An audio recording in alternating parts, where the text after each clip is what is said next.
Good morning बच्चों। कल हम लोग देख रहे थे केंद्रीय योजनाबद्ध अर्थव्यवस्था तथा बाजार अर्थव्यवस्था में अंतर देखें। आज हम लोग देखेंगे आर्थिक समस्या। अब आर्थिक समस्या कैसे आएंगे बाजार में, उसको हम लोग देखेंगे, है ना। तो इसमें हम लोग देखते हैं आर्थिक समस्या में। आर्थिक समस्या मूल रूप से चुनाव की समस्या है। सही बात है कि आप लोग कभी देखेंगे कि बाज़ार जाते हो तो अगर आपको बोल दें कि सब्ज़ी अपने अनुसार लेके आओगे तो थोड़ा से चुनाव करने में थोड़ा से समस्या आते हैं। ठीक है, जो संसाधनों की सीमितता के कारण उत्पन्न होती हैं, जो संसाधन जो रहते हैं उन्हीं के कारण से उत्पन्न होती हैं जो समस्याएं होते हैं हमारी। क्योंकि बाज़ार में ऐसा चीज़ नहीं दिखाई देता है। अभी महंगाई के ज़माने में ऐसी स्थिति हो गई है कि आदमी को सोचना पड़ता है कि किसको लिया जाए, कौन सा सब्ज़ी लिया जाए, ऐसे समस्याएं आते हैं। पर इन आवश्यकताओं को पूरा करने के लिए संसाधन सीमित हैं और साथ ही साथ वैकल्पिक प्रयोग वाली हैं। उदाहरण के लिए भूमि हमारे पास सीमित साधन हैं जिनके विभिन्न उपयोग घर बनाने, कारखाना बनाने, अस्पताल बनाने आदि हैं, जिनके फलस्वरूप चयन की समस्या उत्पन्न होती हैं जो आर्थिक समस्या को जन्म देती है। सही बात है, वर्तमान स्थिति में जनसंख्या इतना बढ़ रही है कि इसमें चयन करने के लिए बहुत से समस्याएं हैं। जैसे एक परिवार में 5 भाई हैं और ज़मीन 1 एकड़ है तो उसको थोड़ा से डिवाइड करने में, उसी में घर बनाने के लिए, उसी में कारखाने बनाने के लिए, अस्पताल बनाने के लिए अगर किए जाए तो थोड़ा से दिक्कत के सामना करना पड़ता है। ठीक है, तो इसी समस्याओं को आगे बढ़ाते हुए आर्थिक समस्या उत्पन्न होने का कारण, अब आर्थिक समस्या उत्पन्न क्यों हुआ, क्या कारण है, उसको इसमें बतलाया गया है। आवश्यकताओं का असीमित होना। तो आवश्यकताओं का असीमित होना, जो हम लोग सोच रहे हैं जो वस्तु होते हैं उसकी आवश्यकताएं क्या है, असीमित है। इसीलिए मनुष्य की आवश्यकताएं असीमित होती हैं तथा बार बार मनुष्य की आवश्यकताएं क्या है, असीमित होती हैं। तो बार बार इनका क्या है, उत्पन्न होने वाली होती हैं, किंतु आवश्यकताओं की तीव्रता में अंतर होता है। इस तीव्रता के आधार पर यह निर्णय लिया जाता है कि आवश्यकताओं की पूर्ति पहले करनी है तथा किसकी बात, ऐसे करके आपको चुनाव करने में समस्याएं होती हैं। उसके बाद हम लोग देखेंगे और क्या समस्याएं होते हैं, उसको देखेंगे। संसाधनों का सीमित होना।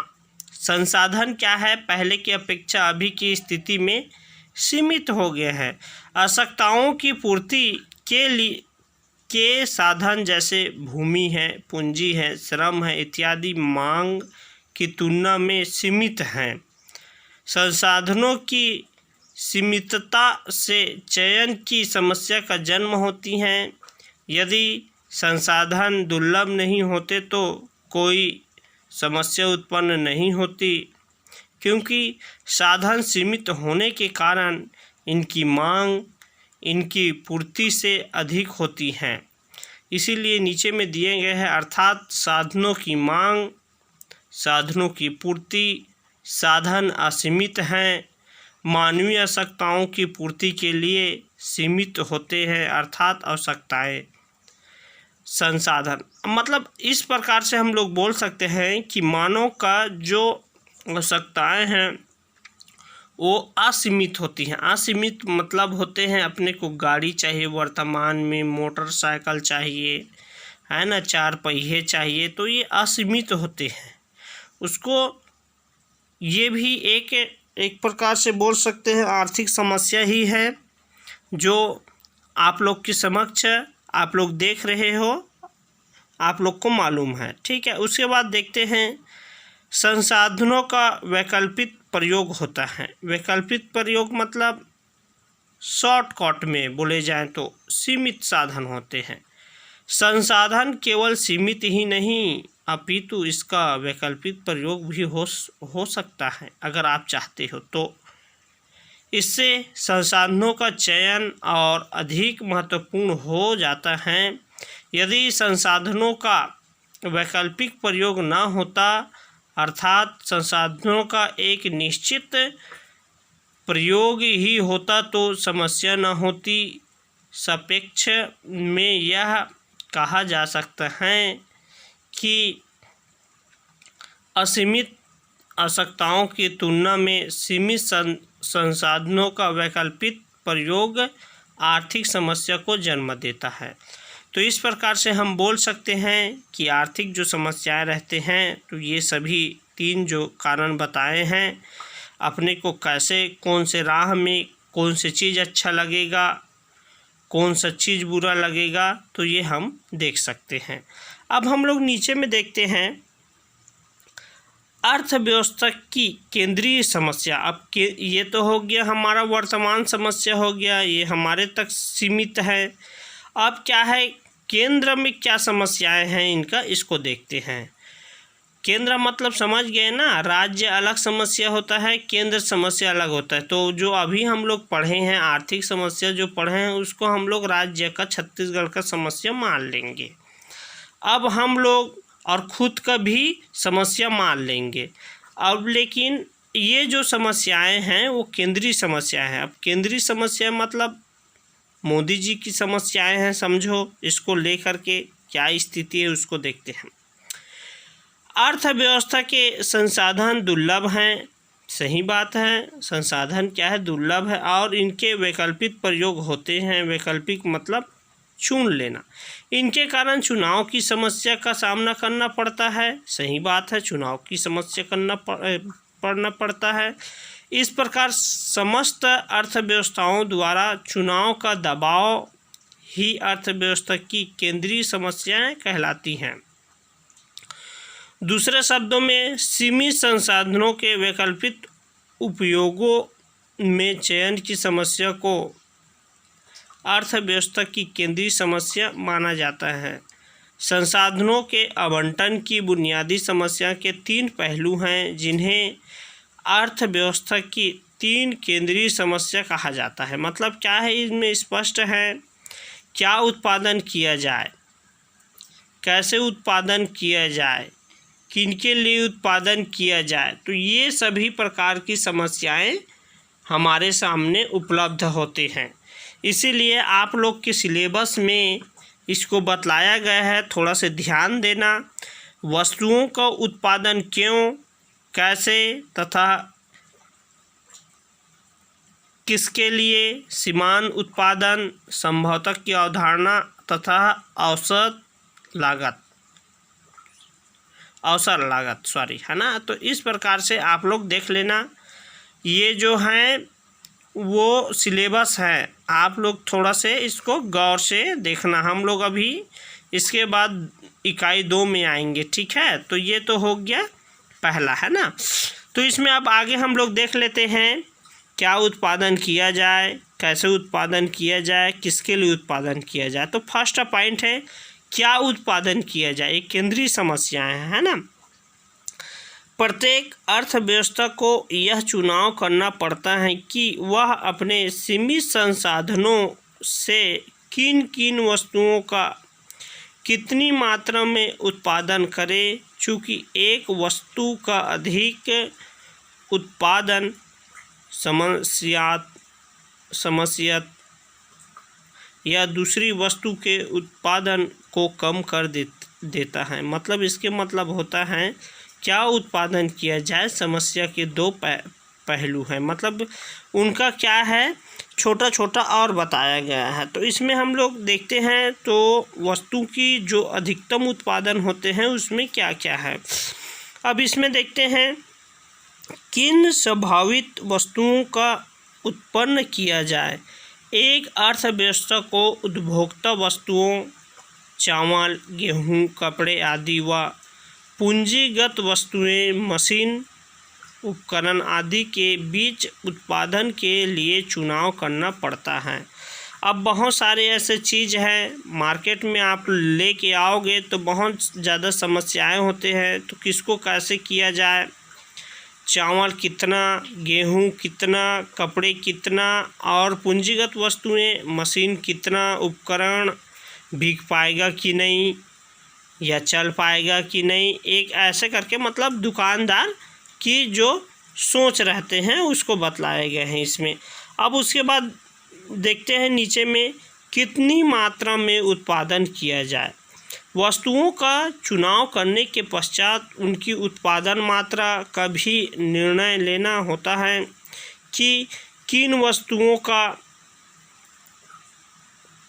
कितनी मात्रा में उत्पादन किया जाए। सही बात है कि आप जब समस्याएं रहते हैं तो समाधान भी होते हैं, मैं ये नहीं बोलता समस्या का समाधान नहीं होता है, लेकिन बहुत सारे ऐसे चीज़ होता है जो निर्णय लेने में बहुत ही कठिनाई होती है। ठीक है, उसके बाद हम लोग देखते हैं दूसरा पॉइंट में आ जाते हैं, कैसे उत्पादन किया जाए। यह समस्या उत्पन्न की जाने वाली वस्तुओं के उत्पादन में प्रयुक्त तकनीक के चयन की समस्या है। एक वस्तु का उत्पन्न विभिन्न तकनीकी प्रयोग से किया जाता है। सामान्यतः तौर पर तकनीकों को निम्न वर्ग में विभाजित किया जाता है। क्या विभाजित किया जाता है? निम्न वर्ग में। अब देखते हैं श्रम, पहले हम लोग देखे थे क्या उत्पादन किया जाए, उसमें 2 पॉइंट है। इसमें भी अपने को कैसे उत्पादन किया जाए उसमें 2 पॉइंट है। तो इसमें देखते हैं श्रम प्रधान तकनीक, इनमें अधिक श्रम व कम पूंजी मशीनों के रूप में प्रयोग किया जाता है। पूंजी प्रधान तकनीक, इनमें अधिक पूंजी व कम श्रम का प्रयोग किया जाता है। इसके चयन के आधार हेतु विभिन्न बातों को ध्यान में रखा जाता है। जैसे भारत में श्रम बहुतायत मात्रा में पाया जाता है, अतः यह श्रम गहन तकनीक को विशेष महत्व दिया जाता है। तो इस प्रकार से हम लोग बोल सकते हैं कि श्रम प्रधान तकनीक का उपयोग किया जाए या पूंजी प्रधान तकनीक का मतलब चयन करने में थोड़ा से कठिनाई होती है, ऐसे करके इसमें बतलाए गए हैं। ठीक है, तो इसको अपने को थोड़ा से, क्योंकि सिलेबस में है तो थोड़ा से ज़्यादा ध्यान देना पड़ेगा। अब उसके बाद देखते हैं, उसके बाद हम लोग देखते हैं कैसे उत्पादन करें का आधारभूत सिद्धांत यह है कि उत्पादन के संसाधनों का संयोग इस प्रकार किया जाए ताकि न्यूनतम लागत पर अधिकतम उत्पादन उत्पादित हो सके, जबकि दुर्लभ संसाधनों का न्यूनतम उपयोग हो। इसके मतलब है कि कैसे उत्पादन करें, तो मैं नीचे में बतला चुका हूँ, है ना। अब उसके बाद देखते हैं किसके लिए उत्पादन किया जाए। ये तीसरा पॉइंट है आपका। यह समस्या वर्ग के लोगों के चयन से संबंधित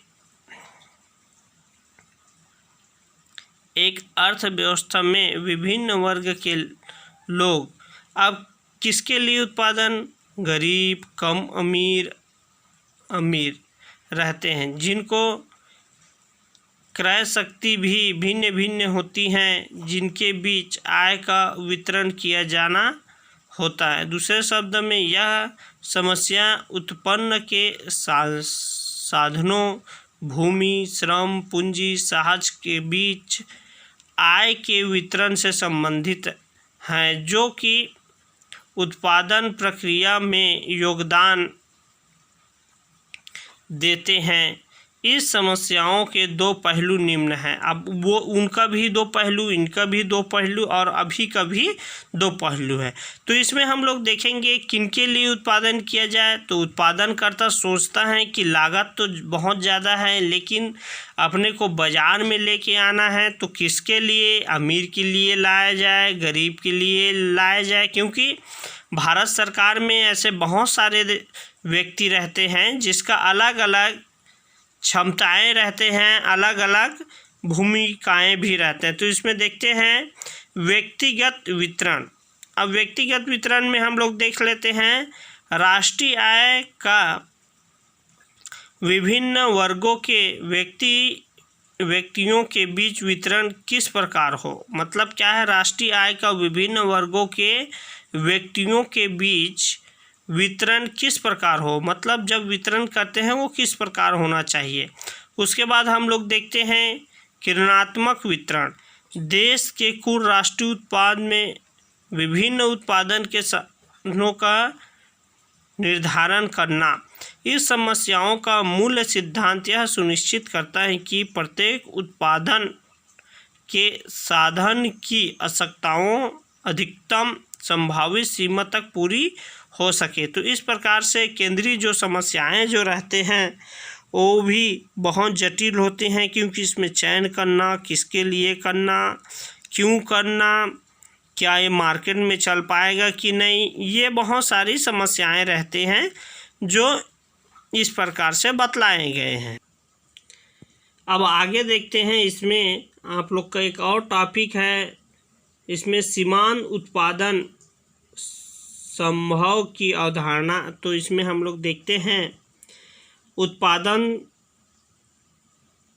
संभावना वक्र ऐसे करके दिए गए हैं, इसमें बुक में दिए गए हैं और उसमें तो दिए गए हैं सीमांत उत्पादन, है ना, उत्पादन संभावना की अवधारणा। तो इसको हम लोग देख लेते हैं क्योंकि ये आप लोग के टॉपिक में है।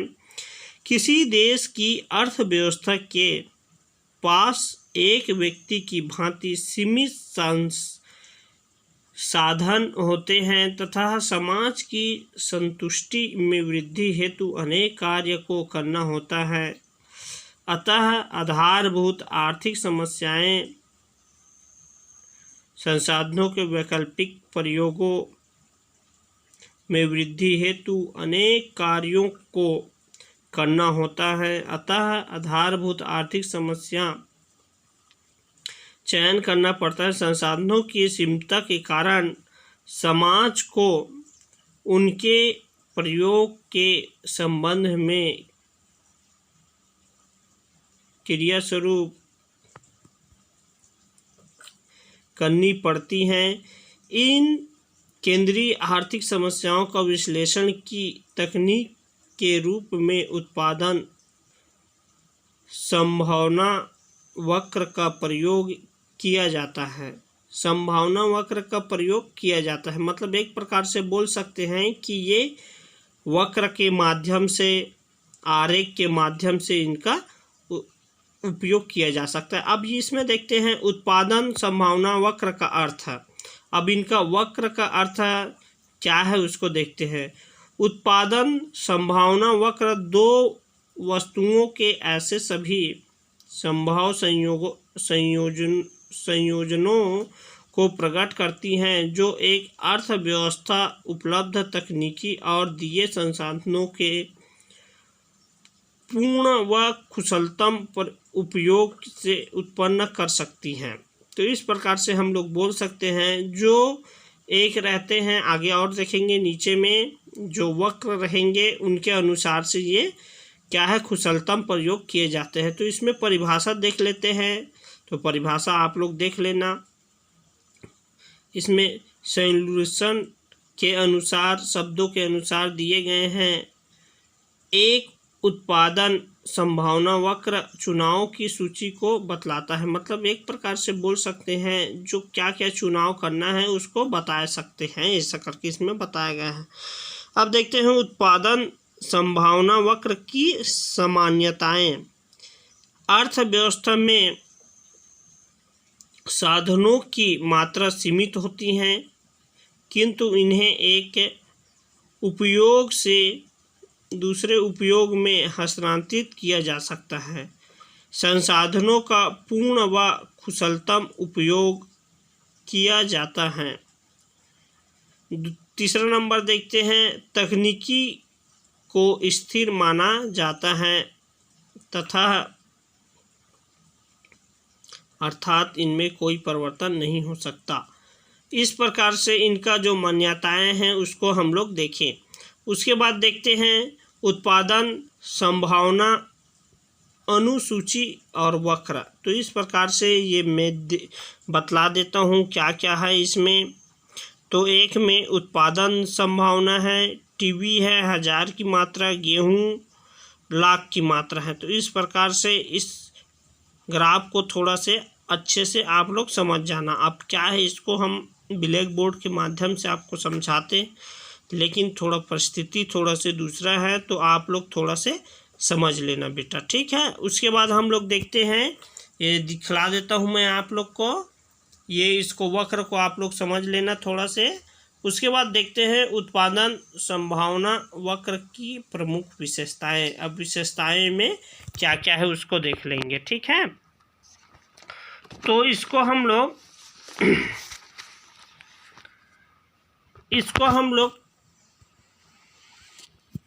कल का जो वीडियो